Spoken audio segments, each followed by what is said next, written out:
Amen. So we've finished our document, the firm foundation. So this is your opportunity to ask any questions. Not any questions, just the ones that I like. If not, I want to just talk about some aspects of what's on the board.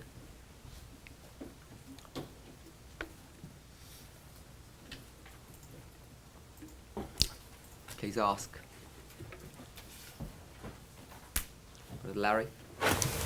Yesterday you said you were going to tell us what you thought the building represents.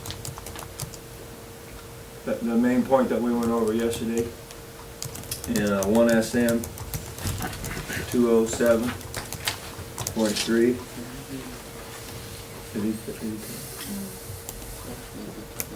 You gave us your... Yeah, I think I gave my answer. I'm saying that the building or the temple is the foundation. Okay. No, I realise this is not in agreement with other models that have been presented. That's what I'm saying. That the picture up that we had, this wicked earth below, we had some pillars. Oh yeah, okay. And then this platform, which is arrived at through these 3 steps. I'm saying this platform of truth, this body of truth, that is the completed structure. It's complete. It's done. That's how I'm understanding. In the context of what we've studied, I'm not saying there are not other models which may have some validity.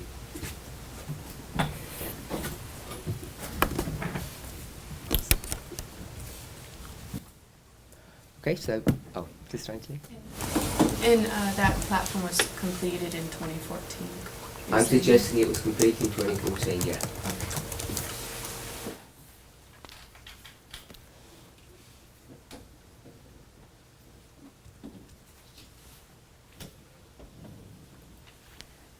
Mr. Bromley? He says nothing, so I'll wait. Okay. Now, because I'm saying we can ask some questions because I finished the section from Firm Foundation. I'm going to look at this if there aren't any questions, but if there are any, I'm open to field them. You just re-explained the temple standing on the platform, what it really looks like. Yeah, I clarified that the platform standing on the pillars Yep. is, I'm saying, just another symbol of the temple being completed. Okay. And then people just stand up on that platform, hanging around waiting. But they are the temple. They being... The people standing there are the temple on the platform. The difficulty with that is we're increasingly seeing there's this distinction between the ark and Noah, between the bride and the virgins. There seems to be, to me, there's a difference or distinction between the individuals who are guests and the bride, which seems to be a symbol of the church or the corporate structure. There's this distinction. So I'm a bit reticent to say that the people standing on the platform are the church. You can get a model that the church is built up of lively stones, or this temple is. So each of the stones that it's built upon can be symbolized as people. But if you've seen the models that Elder Jeff has done, the quarrying out of the stones from 89 to 91 are being symbolized as truths, not individuals. And then the foundations are the truths upon which I guess we're standing as individuals. So I guess I'm saying that the temple is not us who are standing upon that foundation.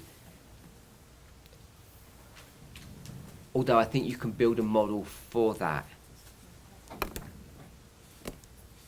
Okay, so are there any questions on this line that we've created? It's, for me, deceptively simple because it doesn't cause you any problems. when you look at that, and I think it's because you don't realise the problems that it can cause you. It's, let me extend that one back. This is the preparation time, and this is the former rain. So all we've done is we've taken a line from the time of the end. The time of the end is 1798, 1844, and from 1844, what begins? Standard Adventist teaching, what begins in 1844? The investigative judgment. So this is the investigative judgment, and it's of the dead.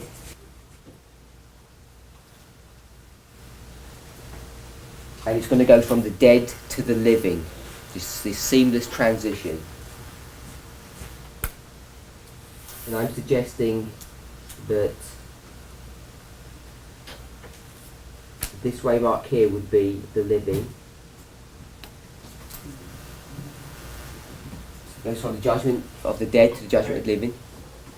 So we're looking at this this line here, which I've called the line of the final generation, Adventism, the 144,000. And I'm saying this line was created from a larger line, and I've chosen to go from 1798, 1844, and we'll finish the line off in a second. 1844 marks the investigative judgment of the dead. It goes to the living. Ellen White says no person knows when the judgment of the living begins. This period here is a period of preparation. This is the first angel's message. It's a message that says, prepare for the investigative judgment. We know that the Millerites didn't do that. They took a message from God and they twisted and manipulated it to say something else. And what are they saying? They're saying executive judgment is coming here in October 1844, and we read that from Nichols' book yesterday, in that footnote of the problems that it caused them. It causes them problems pre-October and post-October, because come October, the sign that they're looking for hasn't arrived. And what sign are they looking for? Sister Rachel? What they're looking for in 1844 October, what they're expecting to happen. The end of the world, cleansed by fire. Can you have a Bible verse? 2 Peter 3:7. Yep. Okay, so that doesn't happen. So people are going to. You've got two options. We know that there's a couple more than two. One of the options is you work out that the event is wrong, and you keep the time as it is, or you say the event is correct and you're going to start moving that waymark. You're going to start adjusting time. So it goes from the dead to the living. I don't think there is an easy way to prove this. At least I haven't seen one. So I'm just saying, I'm suggesting that this is the Sunday law. When the work of the investigation of the living begins.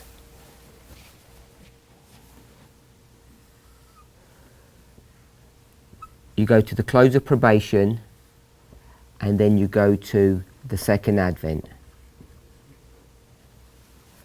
We've got these 4 dispensational time periods, the same 4 that we've got here, and we can just plug in the former rain, latter rain, and harvest, which we call the binding off as a sort of a generic term.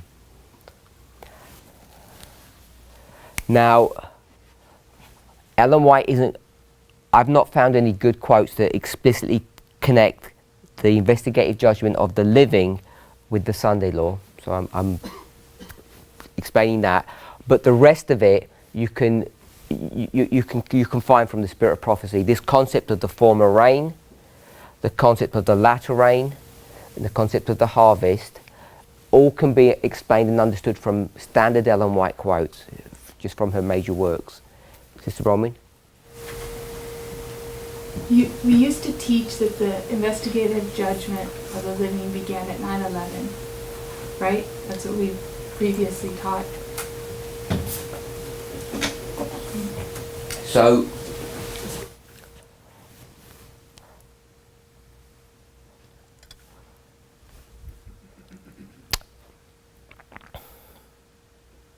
what we're going to do is we're going to take this line and we're going to make a fractal of it. And when we start making a fractal of it, what we're going to see is the work that she's showing us here actually begins before. So this is how I'm going to explain that what was taught in the past, the judgment of the living, actually begins sometime before. This is the final work of that investigative judgment. It doesn't all really begin here, because we're going to take this as a fractal and bring it to the line of the priests. So this is the largest scale of the judgment. Okay. But when you do a fractal, isn't 2014 or 4? Yeah. It's still Yes, 9/11. yes. What was the question? But when you do the small scale, you was pointed to 2014. So I'll explain that in a second. So all of this, I put this in parentheses, all of this is straight out of the Spirit of Prophecy. It's nothing unusual. What we've done is we've addressed this end of the line, the beginning part. So what we've done is we've truncated this, not to have a line of Adventism from the Millerite history, but to think about the final generation.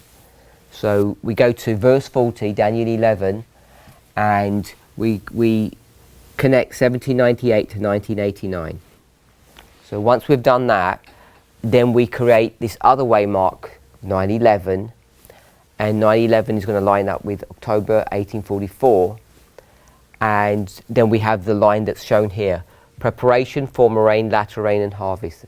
And as I said, the last part from the Sunday law onwards is the same as we've got here. We aren't learning anything new. Okay. Probably the only one that doesn't understand. I doubt Just- it.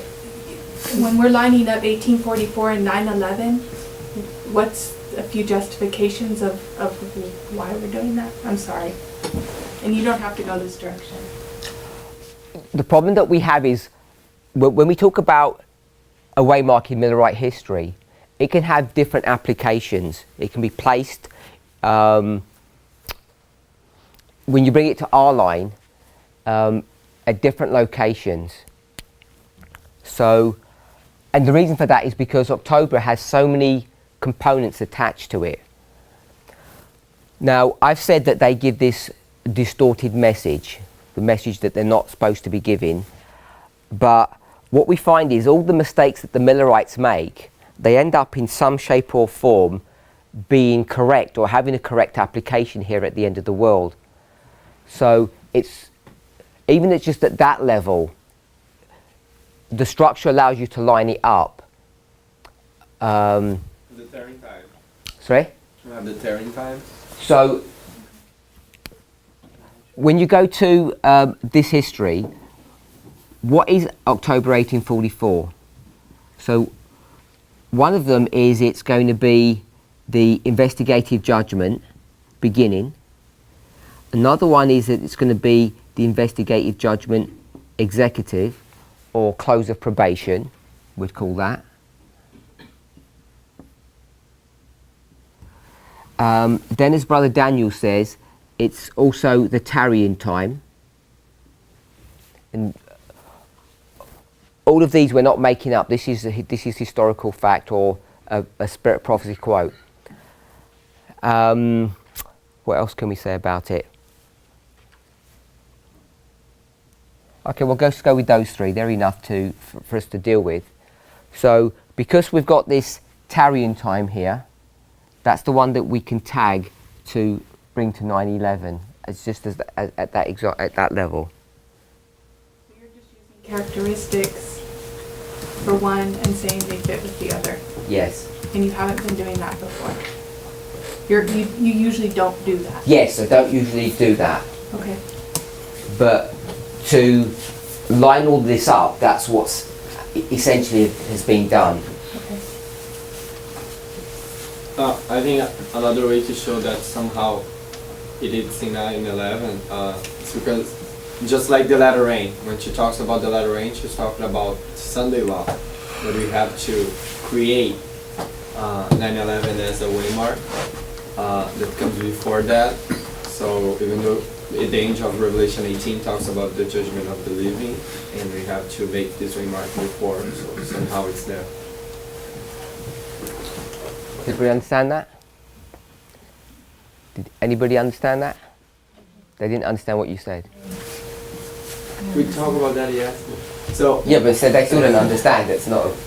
we have the angel of Revelation 18 coming, and if we go to the straight spirit of prophecy, it's talking about the Sunday law, Great Controversy, chapter 38.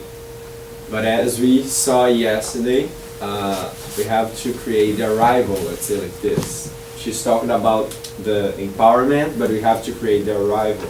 And we place this arrival at 9/11 in our line, just in our line. And we know that the angel of Revelation 18 is connected with the judgment of the living as well. And it's talking about the Sunday law, straight spirit of prophecy quote. But we have to create an arrival, and that's 9/11. And I think that's the way you can justify that somehow begins in 9/11. Does that make sense? Mr. Ron? It made sense, but to just say you have to create an arrival and we're sticking it at 9/11, you could argue that that's not enough. Yes.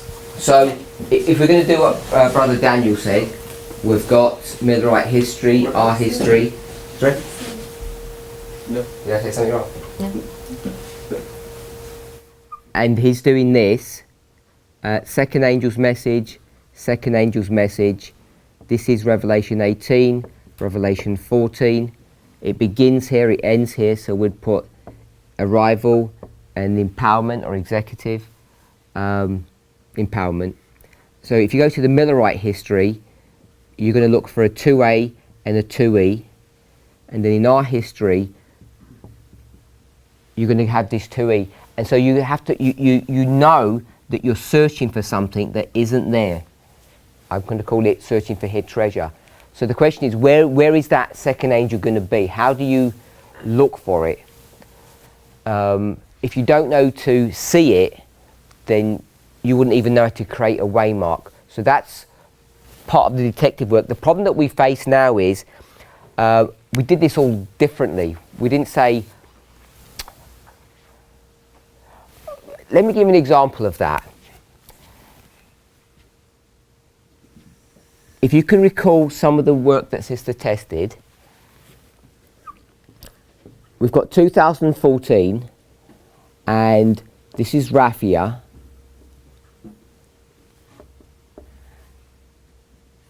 There are two waymarks you gave us.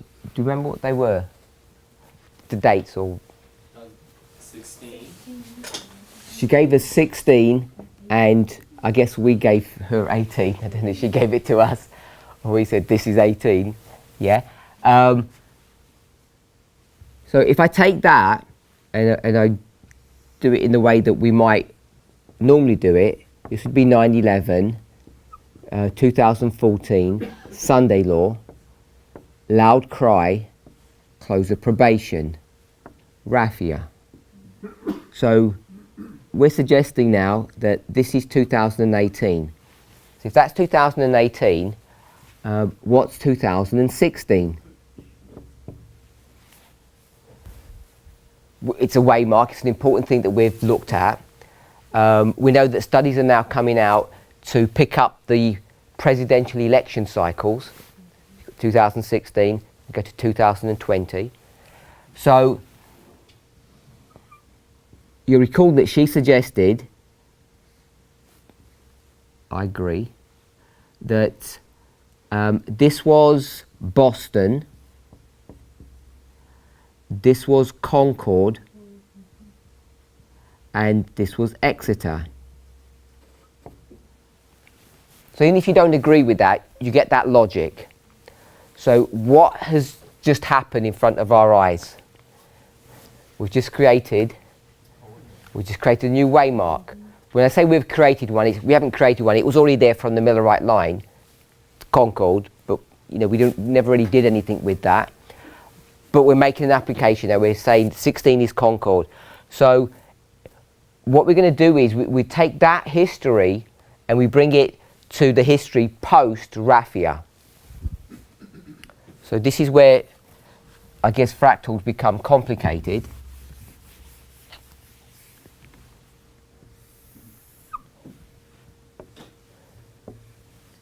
So this is Raphia, Panium, and 9/11. No, not 9/11. 2014. What waymark is this one?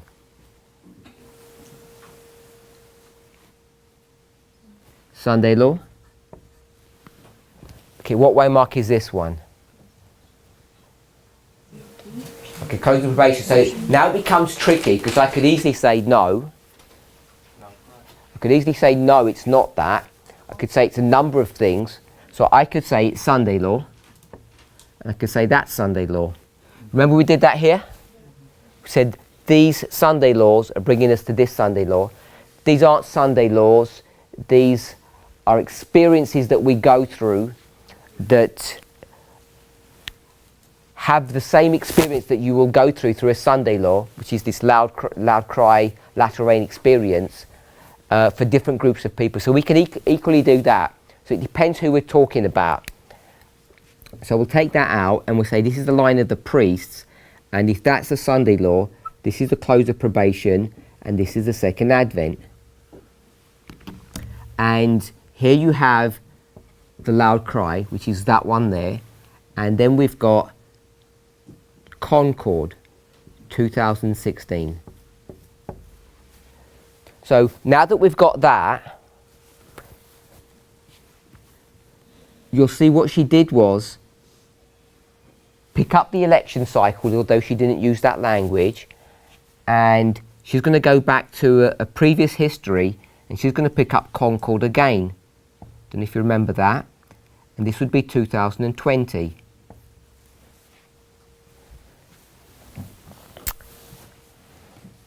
So if we're going to take this and bring it into this one, then we've got the loud cry.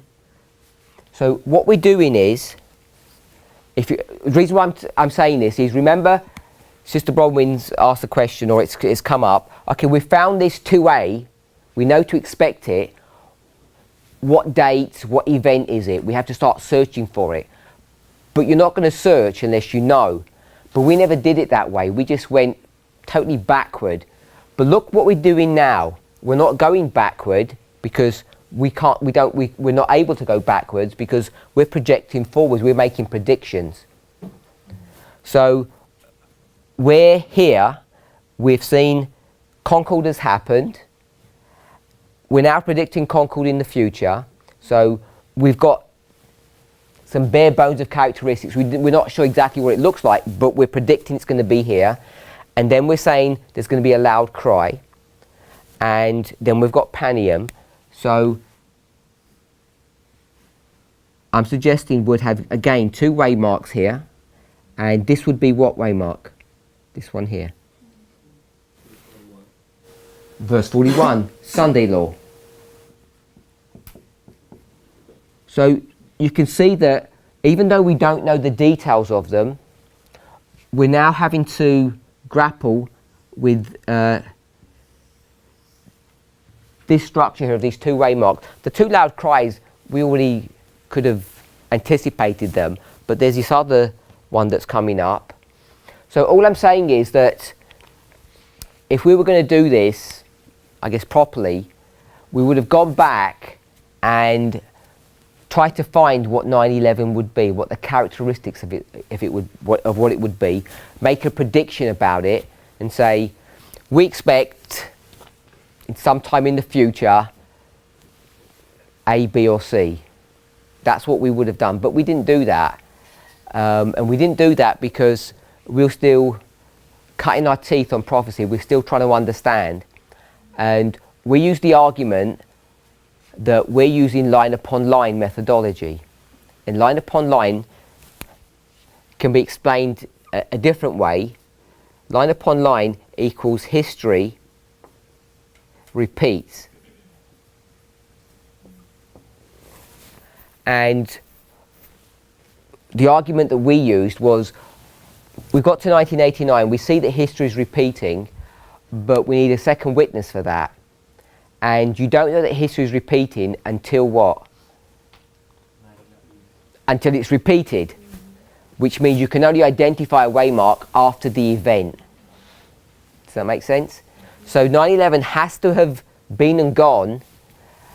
Then we look back and we say, history is repeated. We now have a confirmation that our methodology is working. And that was different to what the Millerites did. The Millerites had predicted their 9/11, if you like. This was Litch's work, 1838. He's predicting 1840, which is Revelation 9. And we didn't do that.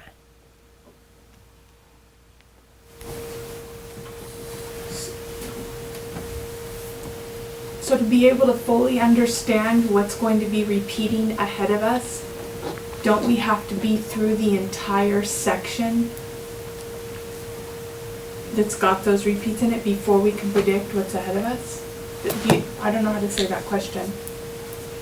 We'd have to go all the way through the close of probation, second advent, and our line to have a perfectly accurate model for what's coming ahead. Okay, so the difficulty with that is, if this is the line, the perfect line, if you like, way back here we were predicting this. We were predicting it.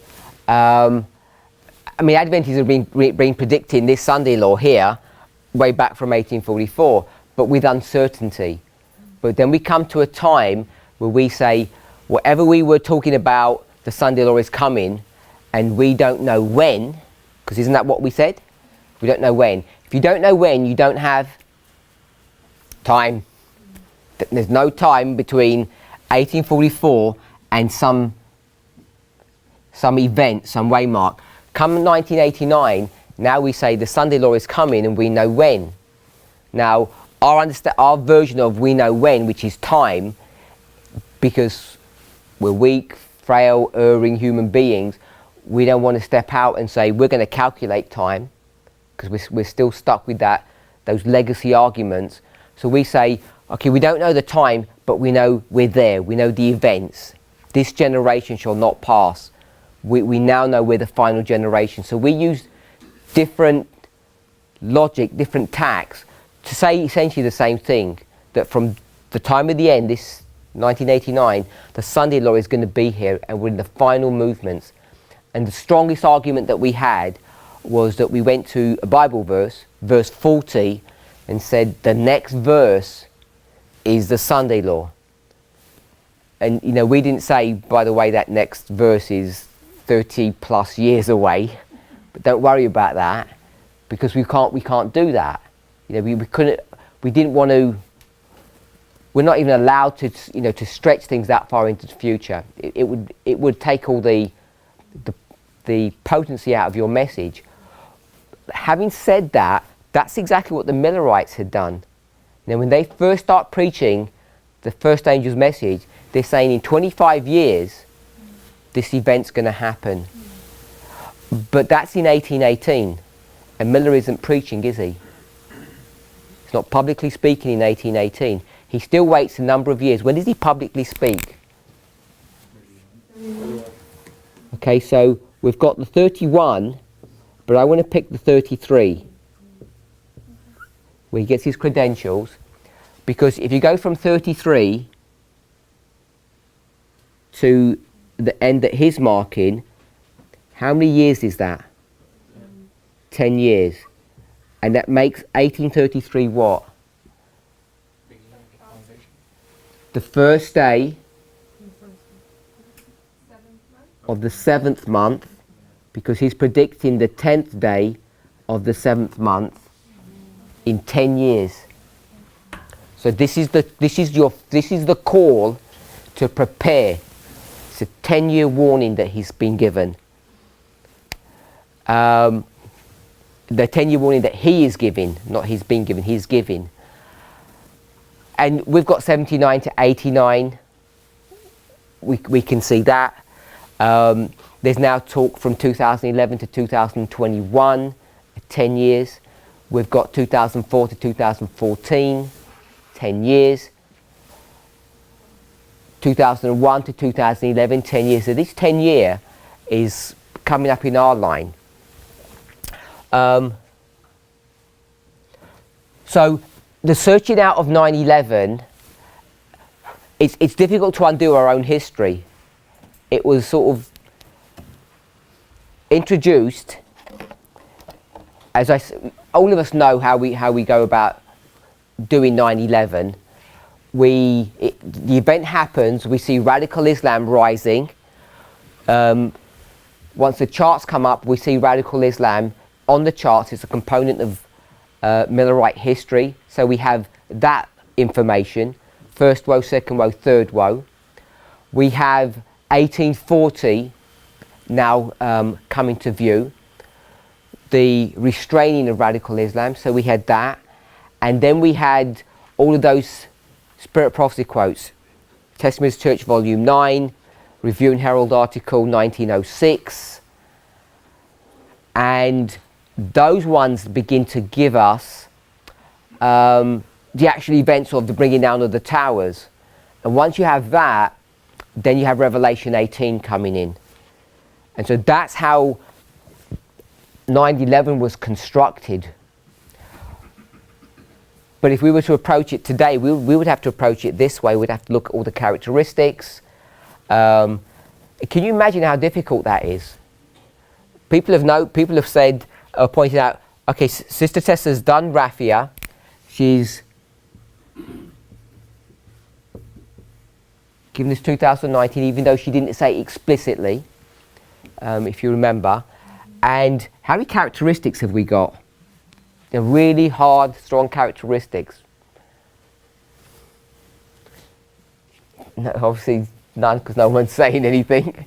So I'll just put a question mark here. It's not that weak. There were some characteristics, but it's risky business predicting. So if we had been here and did our due diligence and gone to the second angel, created all these structures, line upon line, we didn't understand about fractals, so I don't know even how we'd go about doing that accurately. But just think, what would we have predicted about 9/11? It becomes a really difficult task. It's only afterwards that you can really see things. So, to answer, I think, what Sister Bronwyn's question is, how do you know it's 9/11 that we're looking for when we had that 2A? And my answer is, it's miraculous we ever got there, really. If we'd stuck with methodology, I don't think it would have worked. And that's the argument, or the perspective I wanted to see from that document yesterday, and the last couple of days, is to see without divine intervention, we would have had all these voices saying this or saying that, and who would have known? Isn't that what we're stuck with now? We're here having these discussions about what does Raphia look like, and we've got all these inputs coming in, not even with respect to the event, but even with respect to the date. People are saying 2019, maybe 2020, maybe another date. How do we know which one's correct? Who's going to be the steadying voice, the voice of authority that says, this is the right answer? Because in this history, back here, this history pre-2014, we had that steadying voice. It just said, this is the answer, and everybody just fell into line. Particularly with that 9/11 event.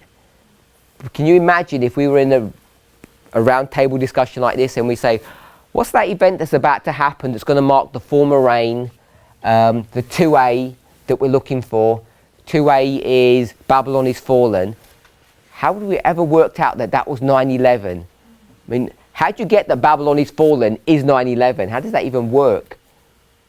I don't think we would have managed it. And this is the problem that we're having now. People are watching presentations saying, "Oh, that looks good," or "I've got some queries on this."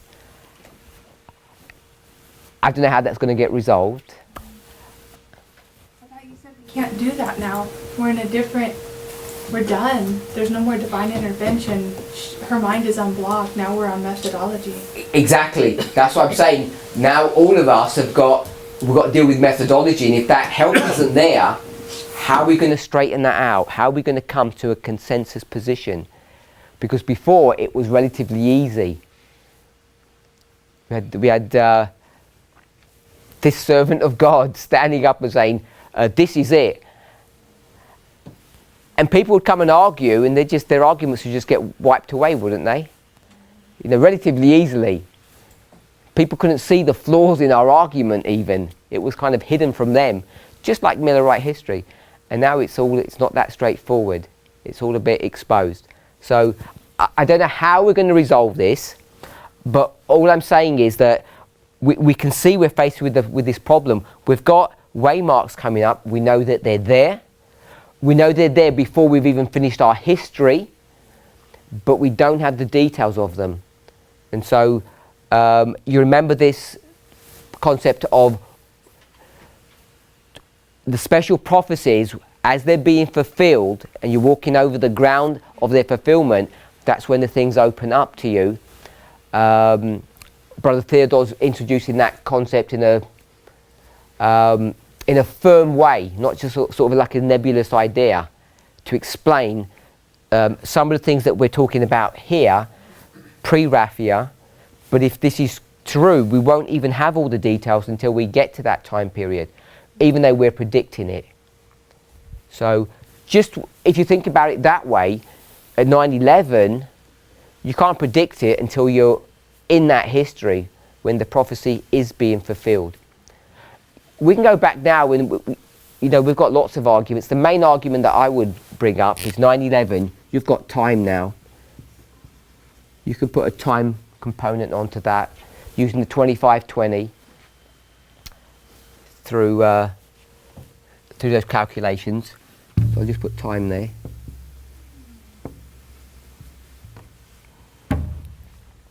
Okay, so we've gone through that. This is the former rain. When the latter rain comes, then the dynamics change. Now it's public evangelism. This would be Pentecost. This is where all the disciples have been together for those 10 days. 10 days of preparation, 10 days of testing. Everyone's come together and we're all fully on board. So we come back to our line and we've said this is 1989 and 9/11. I thought the 10 days were former rain. Sorry? I thought the 10 days were former rain. Yeah, 10 days here Okay. before you come to Pentecost, before you're going to do public evangelism. Okay. So, yeah.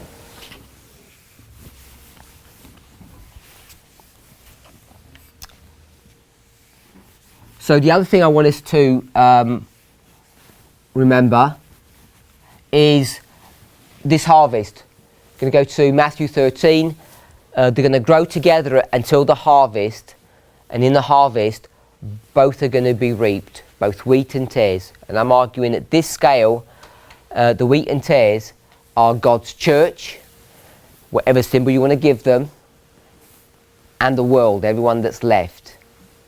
They're going to be burnt in bundles, and the others are going to go to the heavenly Ghana. Any questions on that? Okay. If there are, don't feel you can't ask. We had these 3 waymarks here, and these are those 3 Sunday laws that lead you up to this Sunday law, which is the fractals of the priests, Levites, and Nethinims. So I know that causes people problems.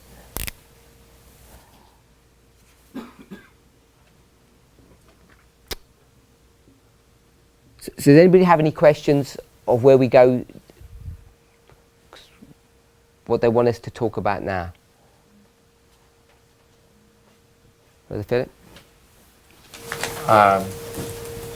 You can decide whether you want to talk about this or not, but I still have questions about the judgment of the living.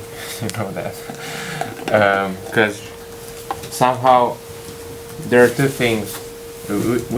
We look back to the doctrines that we've established pre-2014. We say they were through divine revelation, and we say they were correct, but maybe not, explained correctly. We say there are actually applications, but the primary application is actually different, right?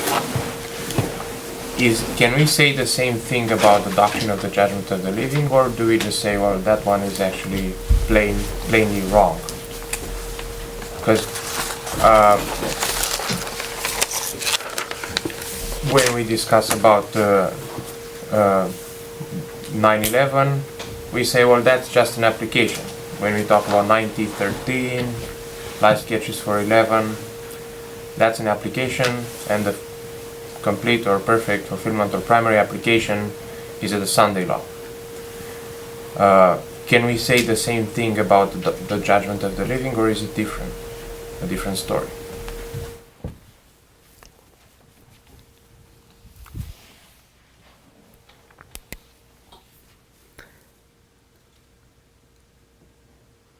I'm not sure I fully understand your question, but I'll attempt to answer it. I can rephrase it if it is. What I mean is, because we say what we used to teach is actually correct, but just in an application format. Is it the same with judgment of the living? Is judgment of the living beginning of 9/11 correct in an application format? Or is it just wrong? So Even that, an application format.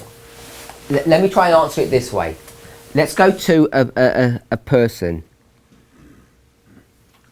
and we're going to go to Abel.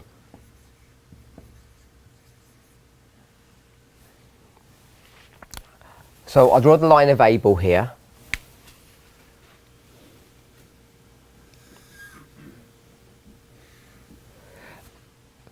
So Abel, I'll say he's born here, literally. So he's literally born here. And here, he's born again.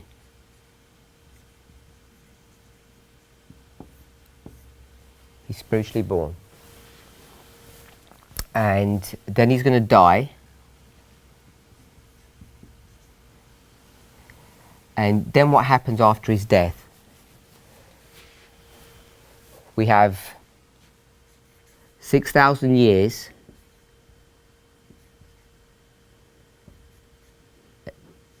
of gap, and then what happens?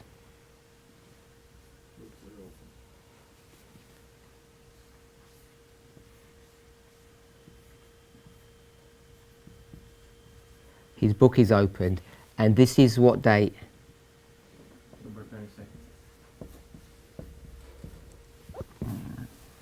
Are we okay with that idea? When you die, what happens to time? Sorry? Time is no longer. There is no time. Time is no longer. So this 6,000 years doesn't really exist. Yeah? So we'll take the 6,000 years out, and I'll extend that line here, and so here, on October 22nd, he dies. Can we do that? Yeah. He died here. I mean, After that, the judgment. yeah, so he died here, but this is October 22nd. So instead of pulling this back here, I've just moved that there. So I didn't mess around with that picture work. Are we okay with that reasoning? He died here 6,000 years ago. 6,000 years just gets collapsed into a moment of time because the dead know not anything. And I'm sorry, I spoke over you. Sorry. Well, it's given unto man once to die, and after that the judgment. Yes. So that's what happens. And so, the point I'm making is when you die, there is no time. You get judged straight away, essentially. Does that make sense? In real life, it's not. It's 6,000 years of being sort of held in this place. So we're going to, at this point here, now we don't know, there's very little information on his story, on his life, so we're going to, I don't know, assume some things, do some guesswork. He gets converted here, and when you get converted, what happens with your relationship between you and God with respect to all your sin problems?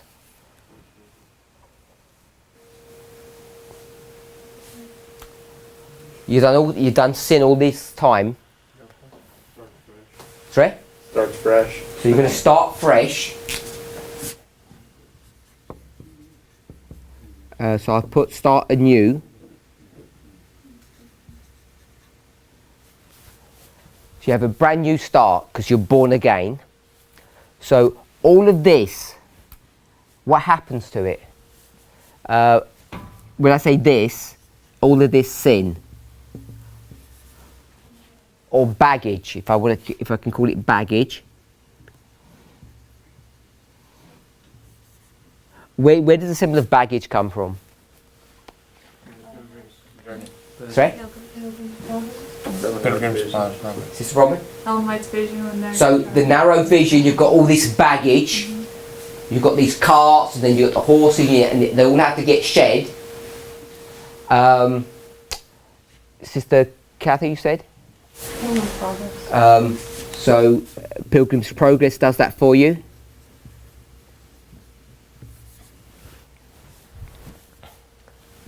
Can we see that Ellen White's first vision and Pilgrim's Progress are two different models, but they do have some similar characteristics to them. So sin, baggage, we've got Pilgrim's Progress. I'll just put that in parentheses. So this sin, this baggage, what happens to it?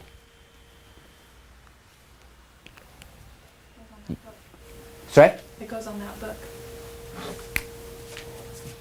So it goes on this book? How did it get on the book? It was written while you were doing it. Okay, so all of this, all these sins that you're doing, they get written on this book. So you're going to start the book here. And this book looks like what when you start? White.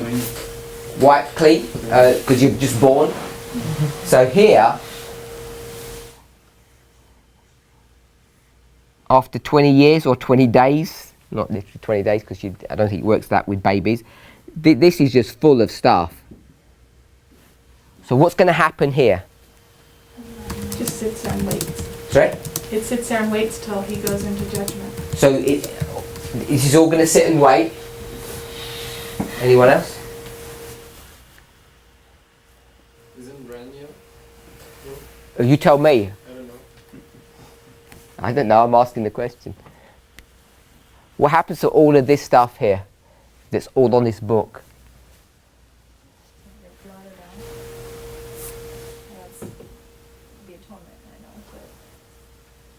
I'm confused actually because I was thinking that at the born again stage is when you have the judgment begins, and because before that, I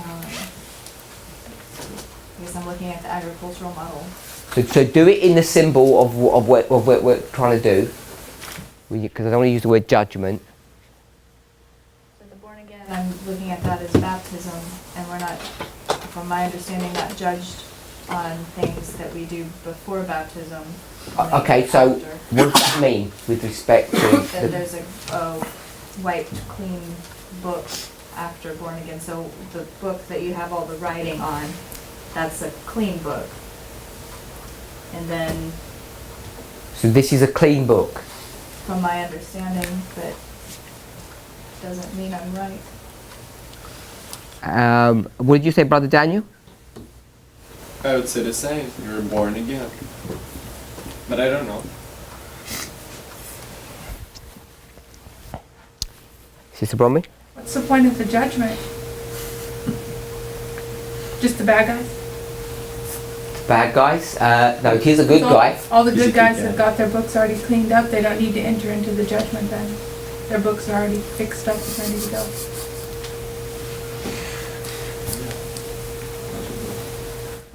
What's there to look at? There's no words in there. That's how I visualize it, but I'm probably wrong. I'm open for that. Okay. So, would you begin the judgment here?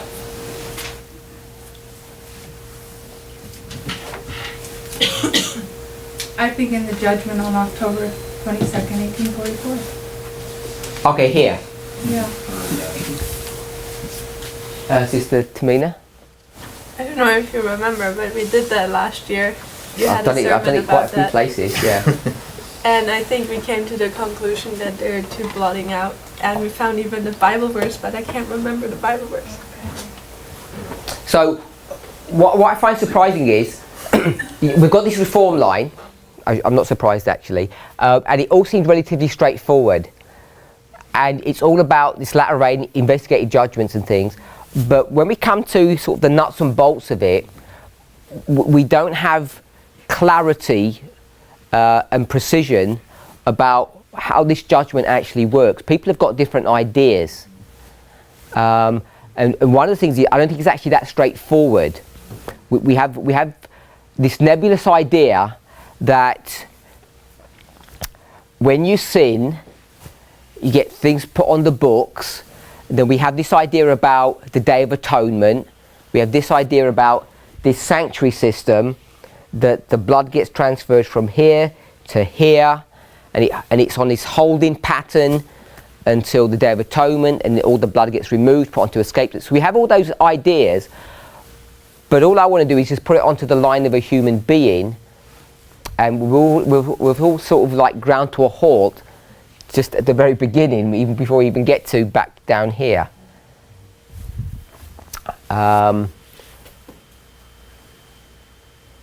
So does anybody have any thoughts? Sister Carol? Well, I just wanted to, that verse that you're talking about is Isaiah 44:22. I have blotted out as a thick cloud thy transgressions and as... Isaiah 44:22. 22. That's an interesting number, isn't it? 44:22. Okay, I'll read that out. It's just I only read it out just for the audio and the camera, because sometimes it's easier when people are listening. You're saying this is the verse that Sister Tamina is referring to. I assume that's what you're saying. I have blotted out as a thick cloud thy transgressions, and as a cloud thy sins. Return unto me, for I have redeemed thee. So Sister Romney, where do you place 44:22? We've already begun to create a line. This is always tricky because I've sort of created this line in front of you, and as soon as I create a line, you're all now focused, like I'm channeling you into this line, directing you, not channeling, directing, get in trouble. Where would you put 44:22? I would put it on 1044. So you want to put it here. Sister Carol, where do you want to put it?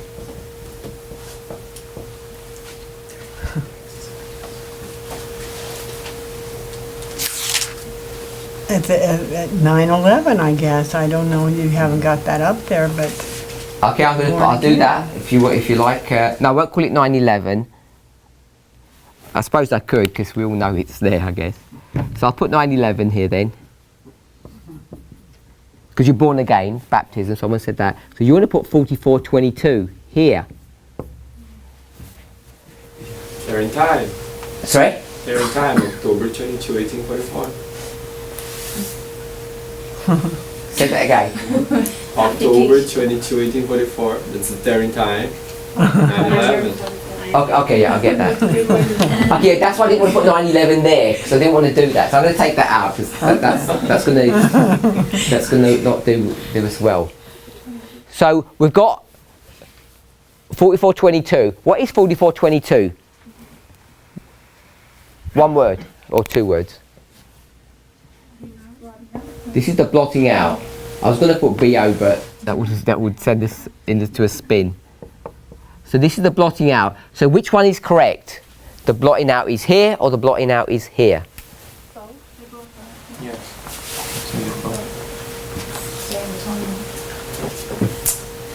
Okay, so if we go with this one,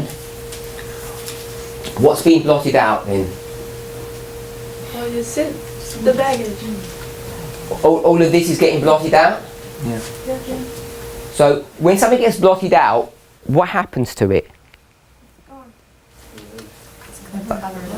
Where's it gone? To the sanctuary. Uninvested. Correct? To the sanctuary. So if it's gone into the sanctuary, it's not gone. Right. Because there's a record of it in there. Which is what Sister Bronwyn's argument is. If you start playing with this sin and getting rid of it, there's no record. If there's no record, then what you're doing back here. That was your initial point, yeah? So I'm trying to explore, what do we mean by blotting out? Does it mean transfer or does it mean blotting out? Because this blotting out, as I understand it, just reading this, it says, I blotted out as a thick cloud, which means I can't see them anymore. When it's transferred to the sanctuary, is it assigned to a particular name of the person who did it? And in that regard, is it blotted out still? Oh, I'm saying yes, because we've got to transfer from, a curtain model. This is a curtain to a what model? To a book model. So your sin is put over here. So that's wrong colour. So your sin is here, but your sin is here. And whether you've got your own book or a page in the book, I'm not making that argument, this is you. Identifiable because it's your name is here. That's your name. So that target here it goes down to you as an individual. So this one here must be you. It's not sin in a generic sense. It's targeting you. Its location is just different. It's just different. I think it's just different symbology. Okay. One's talking about a book, one's talking about... That's overly simplistic. Sister Angela. When I think of blotting out, I think of Christ's blood is covered over that sin. And I relate that when I'm driving in thick fog, the road is blotted out and I can't see the road. So I think of our sins covered by the blood of Jesus being blotted out by his blood. Okay, so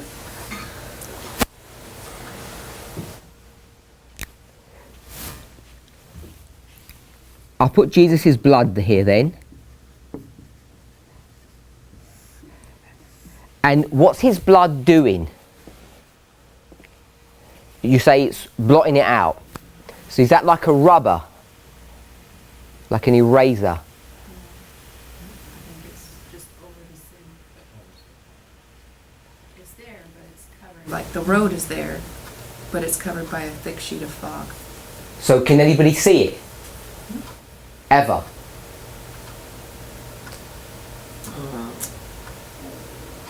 So there's no more record of it ever? It's still there, but it's covered, right? I'm just trying to explore. When you say covered, does that mean it's identifiable? You can read through the cover, or it's just obliterated now? You can't discern it or ever see that it was there? I'm just trying to understand what we think blotting out means. I know that though your sins be as scarlet, they shall be as white as snow. Though they be crimson, I forget the last They part shall of be that. as well. They shall be as wool, so there's some sort of an ideology that it's clean, but yet I picture always our pages just bloody, where he's just looking through the blood. Because that was my next question is, when you write this in the book, what colour is the ink? And then when it gets over covered with the blood, what colour is the blood? Because you just told me the colour is white. So you end up, sounds to me like it's this blank page.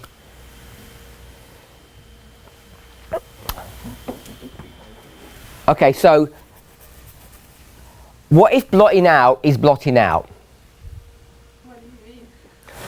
That when you come to this stage here, you have a clean book. All brand new clean.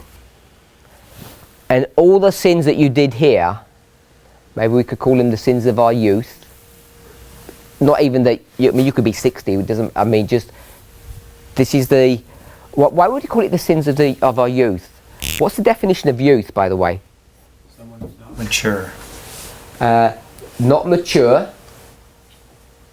I'm going to give another definition. That's the correct, proper definition. Inexperienced. So that's the same one. So you won't know what I'm thinking about. I'm going to say, in the mind of Ellen White, which she often talks about the youth, it's it would be a young person, but it's someone who's not married. Because everybody gets married while they're young in Ellen White today. So all these youth are people who are inexperienced and they're not married.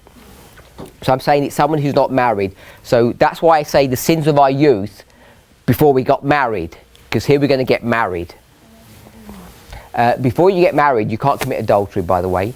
You could argue that you can commit fornication, but afterwards, you can. You make your vows here. Everything gets... There's a distinction between this dispensation and the one before. Sister Angelia. Well, Isaiah 43:25 says, I, even I, am he that blotteth out thy transgressions for mine own sake, and will not remember thy sins. 43:25. So he's not going to remember the sins. So where do you want to put 43:25? Here or here?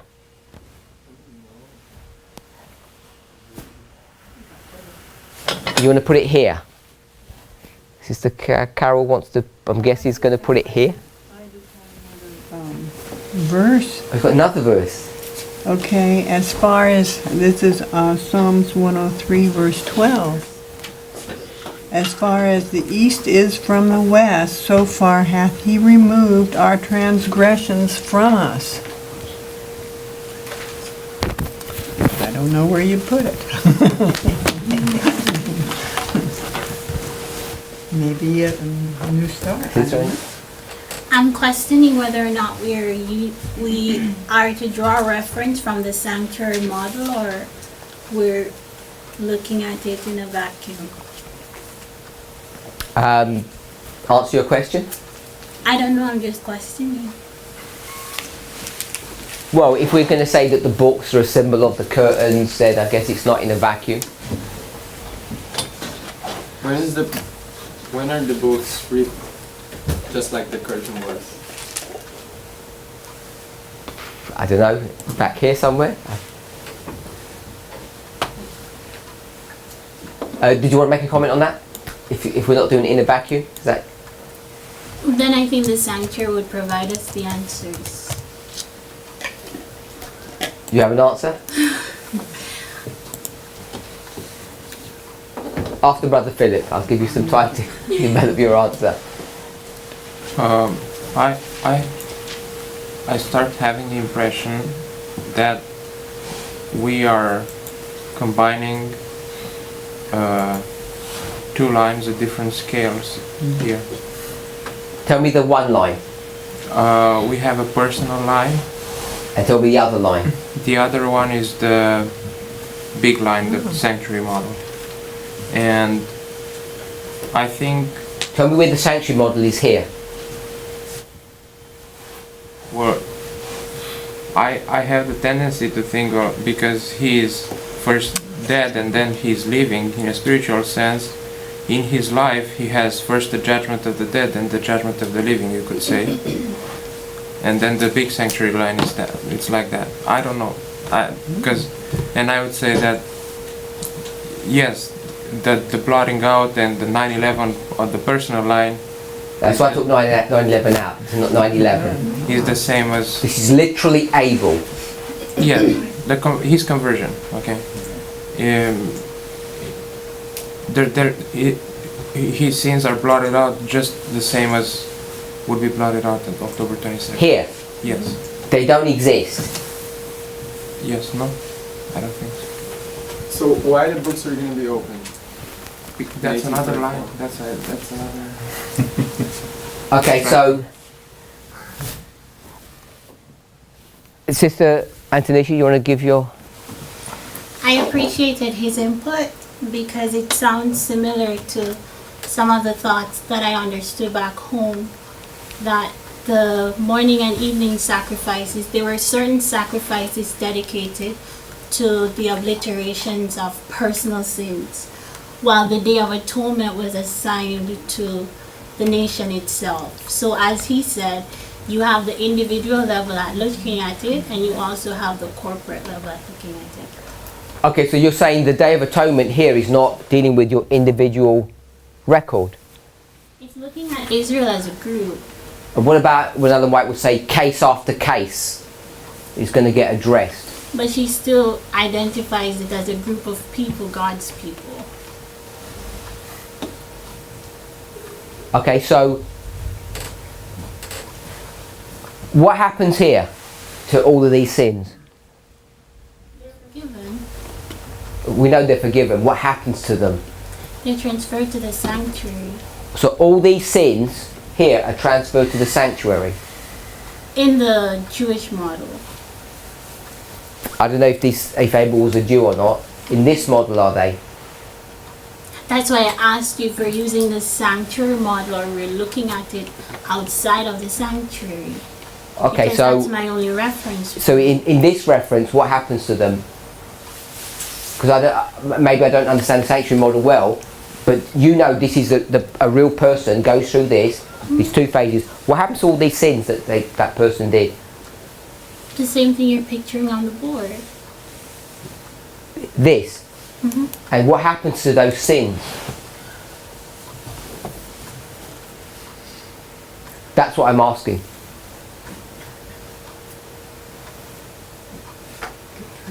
I'm not sure. Because inside, if I'm using the sanctuary model, they're transferred to the sanctuary. And if you're using another model? Outside of the sanctuary model, I don't know. Because that's my reference point for these things. Okay, so you're saying in real life, Abel's sins got transferred to the sanctuary here. All these sins that he did. There were no sanctuaries in the time of Abel.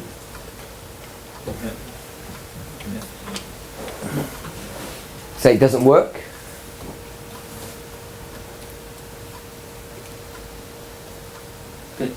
I could give another person's name if you like, and then there was a sanctuary there.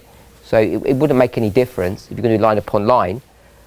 Are you saying, all I want to know is, are those sins transferred to the sanctuary, or are they not transferred to the sanctuary? But if a sanctuary has to be utilized with Abel, it has to be the heavenly sanctuary. Yes. Okay, I can just put another name. Brother X, Sister Y. 3,000 years later, there's a sanctuary. I'm not trying to make that point. I just want to know, are these sins transferred to the sanctuary, or are they dealt with in a different way?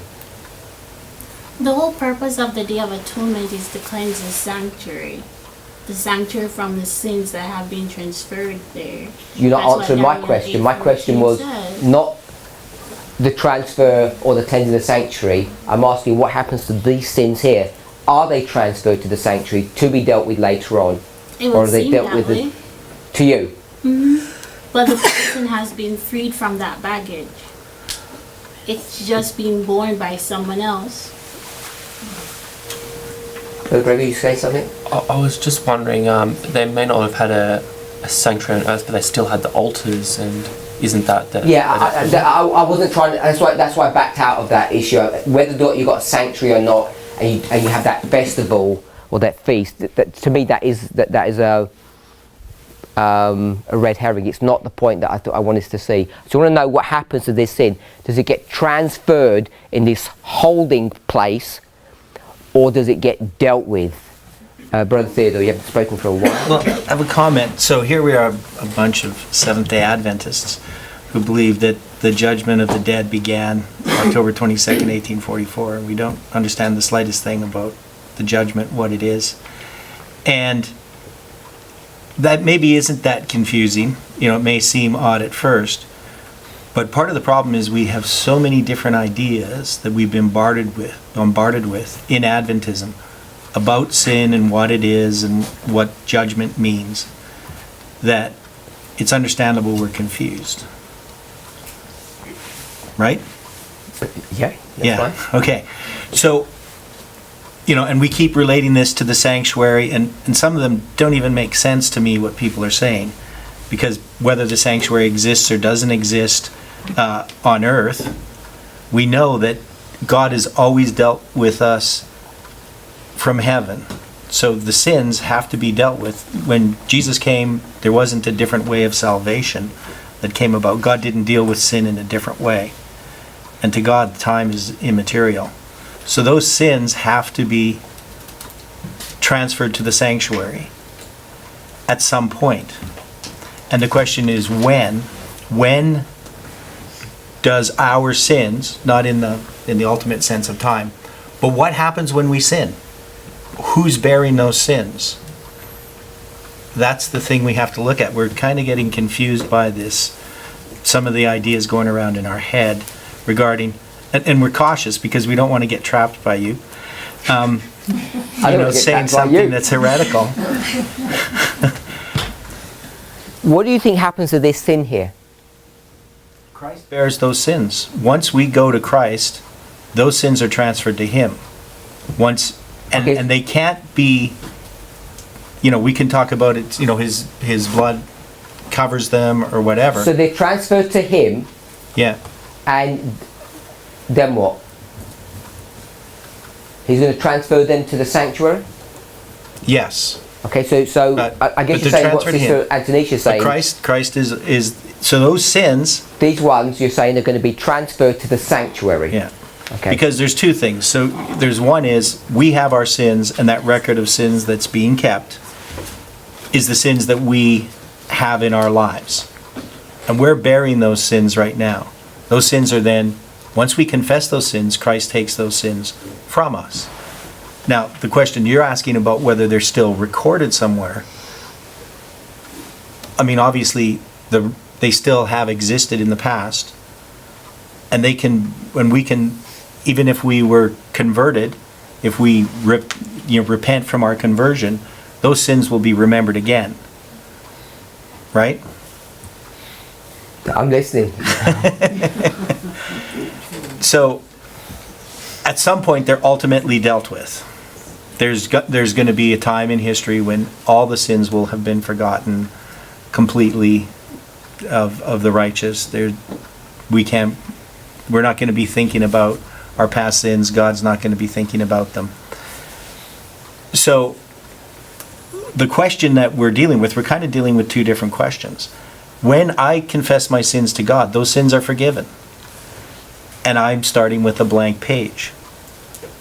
But there still is a record of those sins that has to be dealt with. There still is a judgment that's going on. And that's what Seventh-day Adventists contend, and that's why other churches think we're heretical, because they say, well, those sins were blotted out when you were converted, and God doesn't remember them as far as the east is from the west, how far those sins are, from Him. And they're wrong. Those people are wrong? I'm asking. No, they're not wrong, but they're wrong in a certain sense. So they're correct. They're saying it's done present tense. Right. You're saying that's wrong. Yeah, I'm saying that their idea of what actually that means is wrong, yes. So they're wrong. What that actually means. They're correct in that.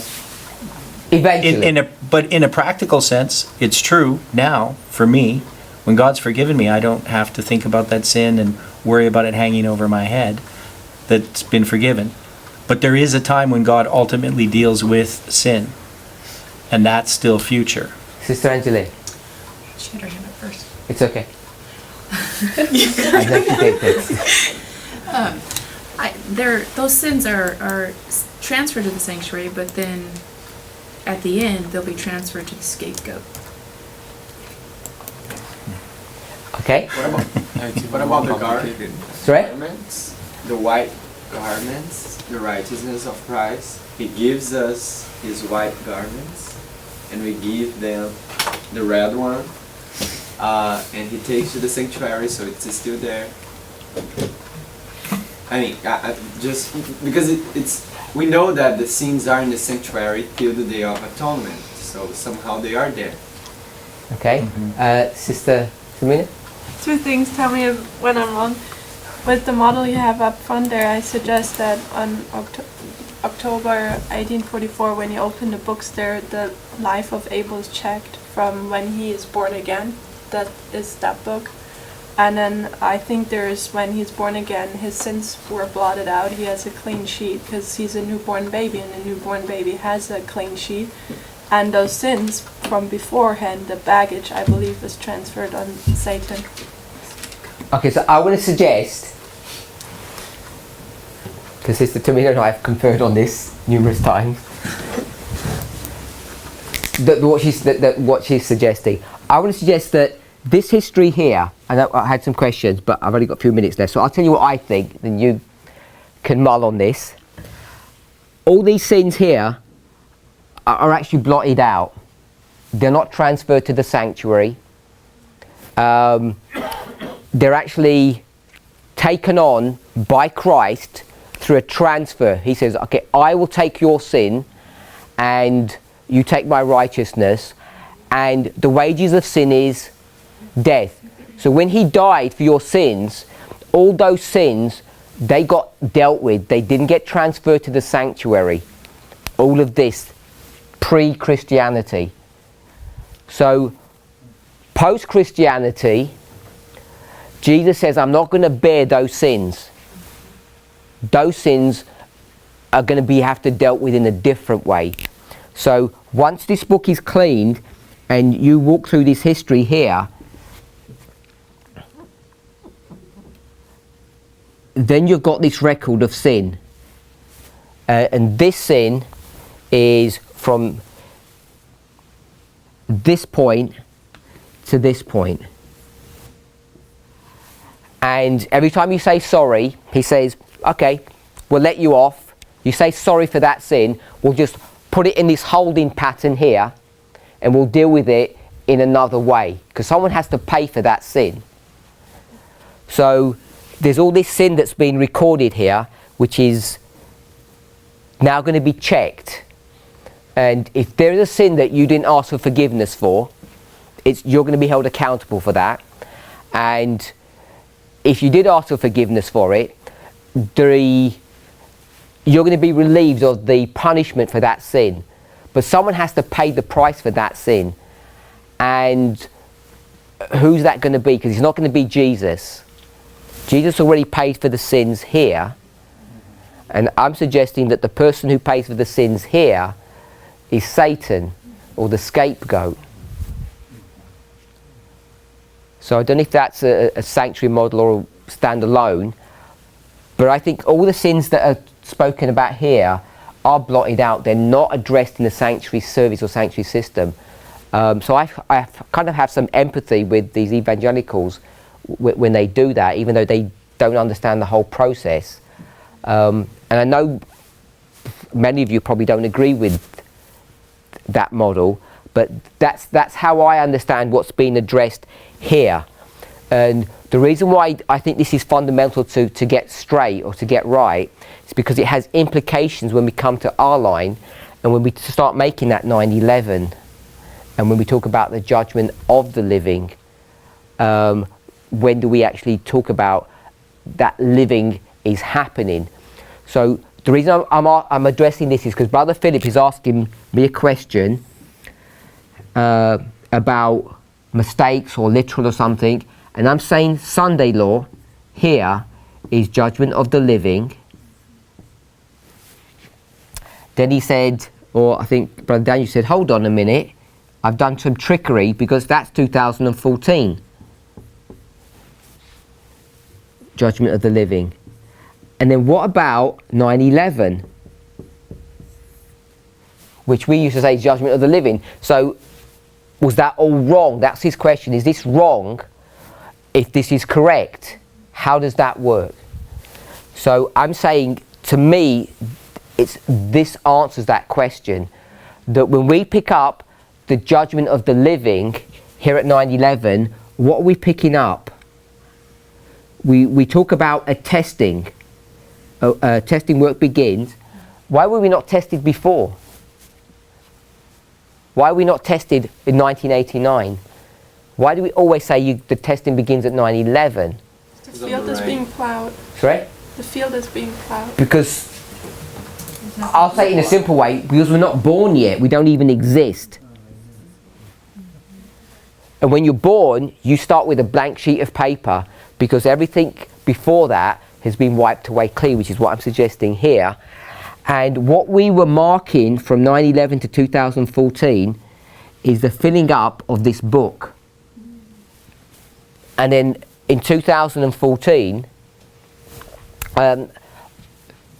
what begins to happen is this work of investigation, what we would call the investigative judgment. There's record taking and there's investigation. This is the record taking. This is where I begin to not understand what's going on. Because if I were to ask you, what's Abel's, is Abel saved or not saved? Has he passed or failed? He's saved. And my question is, how do you even know that? Because you were not in heaven in October 1844 to be part of those thousands upon 10,000, the books were opened and the judgment was set. How do you know what the answer to his life was, whether it was pass or fail, when you weren't there? Tells us in the Bible. Because it tells us in the Bible, when the Bible was written thousands of years before this event even happened. So what's even the point of opening a book that you already know the answer to, because everybody could see the record of his life. They already knew the answer. Because when an angel writes all your information down, all these people are looking and they say, we know where this is headed. When he gets to his end, we already know what the answer is. So just at that humanistic level, this just becomes a formality. Now, obviously, there's much more involved about the investigative judgment, these books being open, than just that formality. There's something more about it. So it's not just about, we already know the answer to his case.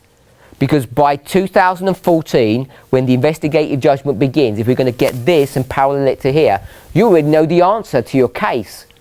If you're going to mark this, it's already done and dusted. But there's this formality about the reading of the book.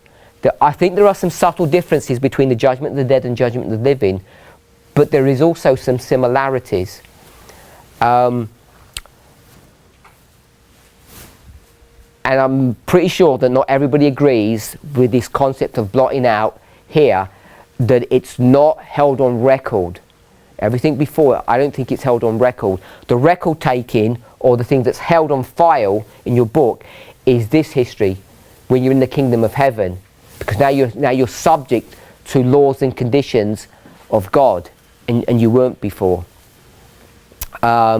This is why I think we mark the testing beginning at 9/11, not before. The agricultural model, I think, doesn't work in this way. That your heart needs to be purified and cleansed, and you have a new heart.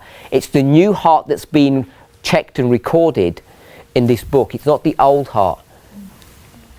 Okay, we're 2 minutes over, but people have got some questions or some thoughts. Sister Bronwyn, you had your hand up before? No? Okay. Sister Swellen, you had your hand up?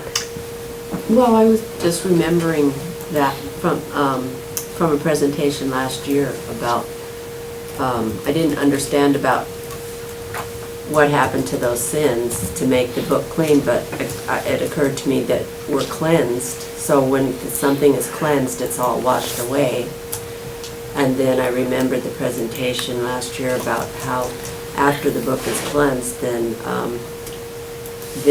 from then on, those are the sins that are put on Satan, the scapegoat, later. So, but then you just said that. Sister Angela? So from, just to clarify, make sure I understand and read correct, from born again to October, To death, yeah? our sins are, even though we're under God's law, our sins are still blotted out with the blood of Christ, right? Or They've got forgiven next to them. But he doesn't pay for those sins. Someone has to pay for them. My understanding of the sanctuary model is, and the person who pays is the scapegoat. He just gets held. Someone else had their hand up. Oh, Brother Jason. So, the model right there, so before you're a Christian, before you decide to become Christian or whatever, you're saying all your sins are blotted out and the books are clean. Like if I waited till I was 60 and came into the message or whatever, you're saying everything before that is clean. Or you're saying this That's my understanding, yeah. Okay. Before pre-Christianity. So after you decide you want to be a Christian, whatnot, then it's recording. Because you're saying, yeah. Or Brother Theodore? In The Great Controversy, in the chapter The Time of Trouble, Ellen White says, "Had not Jacob previously repented of his sin in obtaining the birthright by fraud, God would not have heard his prayer and mercifully preserved his life. So, in the time of trouble, if the people of God had unconfessed sins to appear before them while tortured with fear and anguish, they would have been overwhelmed. Despair would cut off their faith, and they could not have confidence to plead with God for deliverance. But while they have a deep sense of their unworthiness, they have no concealed wrongs to reveal. Their sins have gone beforehand to judgment and have been blotted out, and they cannot bring them to remembrance." What does this mean? Do we have a study tomorrow that you're going to explain it? Sister Tamina. I was just gonna suggest that this what we just talked about and the blotting out and stuff like that is a part why it's so important to consider rebaptism at the moment.